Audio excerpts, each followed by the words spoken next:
మహాకుంభమేళాకు వెళ్లే దారులన్నీ వాహనాలమయమయ్యాయి.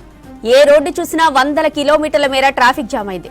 దేశంలోని నలుమూలల నుంచి భక్తులు త్రివేణి సంగమంలో పవిత్ర స్నానాల కోసం క్యూ కట్టారు. జబల్పూర్ ప్రయాగ్రాజ్ మార్గంలోని నేషనల్ హైవేపై దాదాపు 350 కిలోమీటర్ల పొడవున వాహనాలు నిలిచిపోయాయి. దీంతో ప్రపంచంలోని అతి పొడవైన ట్రాఫిక్ జామ్ గా చరిత్ర పుటలకెక్కింది. మరో 48 గంటల పాటు ఎవరూ ప్రయాగ్రాజ్ కు వెళ్లొద్దని మధ్యప్రదేశ్ ముఖ్యమంత్రి ప్రకటించారంటే పరిస్థితి ఎంత తీవ్రంగా ఉందో అర్థం చేసుకోవచ్చు. ఇక ట్రాఫిక్ పరిస్థితులను గూగుల్లో చూసుకుంటూ ముందుకు సాగాలన్నారు. తెలంగాణ, ఆంధ్రప్రదేశ్, తమిళనాడు, కేరళ, కర్ణాటక, మహారాష్ట్ర నుంచి బయలుదేరిన భక్తులు ఈ మార్గంలో వెళ్తూ తీవ్ర ఇబ్బందులకు గురయ్యారు.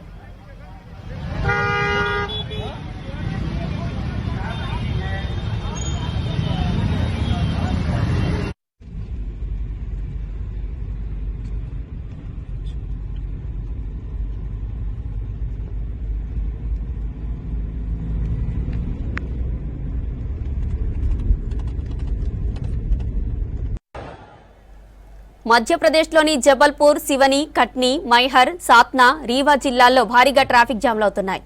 50 కిలోమీటర్ల మేర దూరానికే 10 నుంచి 12 గంటల సమయం పడుతుందని ప్రయాణికులు వాపోతున్నారు. ప్రయాగ్రాజ్కు వెళ్లే మార్గాల్లో భారీ ట్రాఫిక్ జామ్ చోటు చేసుకోవడంపై సమాజ్వాదీ పార్టీ అధినేత అఖిలేష్ యాదవ్ ఆగ్రహం వ్యక్తం చేశారు. రహదారులపై చిక్కుకున్న లక్షల మంది భక్తులు ఆకలి, దాహంతో ఇబ్బంది పడుతున్నారంటూ ఉత్తరప్రదేశ్ ప్రభుత్వంపై విమర్శలు సంధించారు.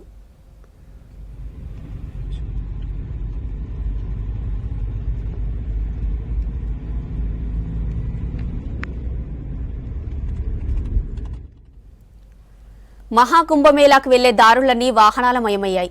ఏ రోడ్డు చూసినా వందల కిలోమీటర్ల మేర ట్రాఫిక్ జామ్ అయింది. దేశంలోని నలుమూలల నుంచి భక్తులు త్రివేణి సంగమంలో పవిత్ర స్నానాల కోసం క్యూ కట్టారు. జబల్పూర్ ప్రయాగ్రాజ్ మార్గంలోని నేషనల్ హైవేపై దాదాపు 350 కిలోమీటర్ల పొడవున వాహనాలు నిలిచిపోయాయి. దీంతో ప్రపంచంలోనే అతి పొడవైన ట్రాఫిక్ జామ్ గా చరిత్ర పుటలకెక్కింది.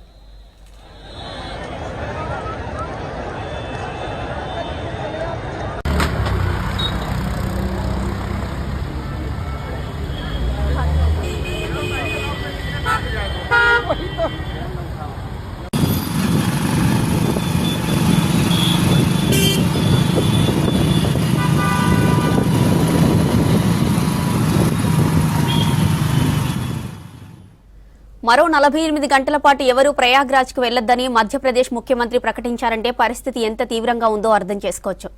ట్రాఫిక్ పరిస్థితులను గూగుల్లో చూసుకుంటూ ముందుకు సాగాలన్నారు. ఇక తెలంగాణ, ఆంధ్రప్రదేశ్, తమిళనాడు, కేరళ, కర్ణాటక, మహారాష్ట్ర నుంచి బయలుదేరిన భక్తులు ఈ మార్గంలో వెళ్తూ తీవ్ర ఇబ్బందులకు గురయ్యారు.